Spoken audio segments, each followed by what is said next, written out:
បានដល់យកនៅមេរៀនទី14ការនិយាយពីព្រឹត្តិការណ៍ដែលកើតឡើងក្នុងពេលខាងមុខក៏ប៉ុន្តែគឺយើងនឹងរៀនអំពីរកយើងនឹងស្វែងយល់អំពីនៃការរកពាក្យសូដូចនឹងពាក្យគួរនិងពាក្យពីរជាងលោកគ្រូបង្ហាញម្ដងទៀតរកពាក្យសូដូចនឹងពាក្យគួរនិងពាក្យពីរជាងយើងមុនដឹងអំពីពាក្យសូដូចនឹងវាយើងត្រូវស្វែងយល់ពីនិយមន័យវាជាមុនចឹងនិយមន័យពាក្យសូដូចជាពាក្យពីរឬច្រើនដែលមានសូដូចគ្នាឬតែសំណេរនិងន័យខុសគ្នាព្រោះអានម្ដងទៀតពាក្យសូដូចជាពាក្យពីរឬច្រើនដែលមានសូដូចគ្នាតែសំណេរនិងន័យខុសគ្នាចឹងគ្រូក៏មានឧទាហរណ៍ផងដែរទីហោពាក្យគួរថ្នាក់ពីវាជាគុណនាមគួរសមនិងគួរកប់3ឆ្ងាយគួរមួយទៀតគួរថ្នាក់ពាក្យជំនាញគឺតែគឺ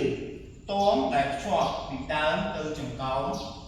ខ្លាតើចឹងលោកគ្រូនឹងអាចនឹងបញ្ចូលពីហើយគួរនឹងនីមួយតើគួរខាងលើគឺគួរដែលស្រអួរនឹងរថ្នាក់ពាក្យវាជាគុណនាមគួរសមគួរកប់3ទីហោគួរស្រឡាញ់អំពើល្អចំណែកគួរមួយទៀតគឺកស្រអួរនឹងរថ្នាក់ពាក្យវាជានាមគឺតងដែលភ្ជាប់ពីដើមទៅចង្កោមផ្លែទីហោវាជាគួរស្រូវឬមួយក៏សំដែងមួយគួរជាដើមតើជាងពាក្យមួយទៀតគឺពាក្យពីរហើយនឹងពីរដូចគ្នាក៏ប៉ុន្តែពីខាងលើពីអត់រចំណែកពីខាងក្រោមគឺពីមានរជាងពីខាងលើពីអត់រនេះគឺពីនេះឬមួយក៏ពីនោះឧទាហរណ៍តើអ្នកមកពីណាទី2ពាក្យពីរដូចគ្នាក៏ប៉ុន្តែពីមានរពីនេះគឺសំដៅលើចំនួនលេខ2ដូចជា2000ឬមួយក៏200ឬមួយក៏20000នេះជាដើមតើអញ្ចឹងលោកគ្រូនឹងអានដល់ម្ដងទៀតពាក្យគួរមានរនេះសំដៅទៅលើថ្នាក់ពាក្យជាគុណនាមគួរសមគួរក៏3ឧទាហរណ៍គួរស្រឡាញ់អំពើល្អចំណែកគួរទៀតគឺកដែលស្រអួរនឹងរថ្នាក់ពាក្យវិជ្ជនាមតងដែលភ្ជាប់ពីដើមទៅចង្កោមផ្លែឧទាហរណ៍គួរស្រូវ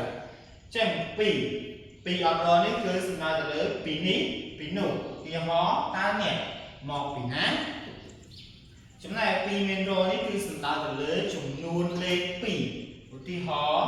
2000ឬមួយក៏200ជាដើមចឹងសម្រាប់មេរៀនរបស់លោកគ្រូថ្ងៃនេះក៏ដល់ទីបញ្ចប់អរគុណបងប្អូនអរគុណសម្រាប់ការតាមដានសូមព្រះប្រទានពរ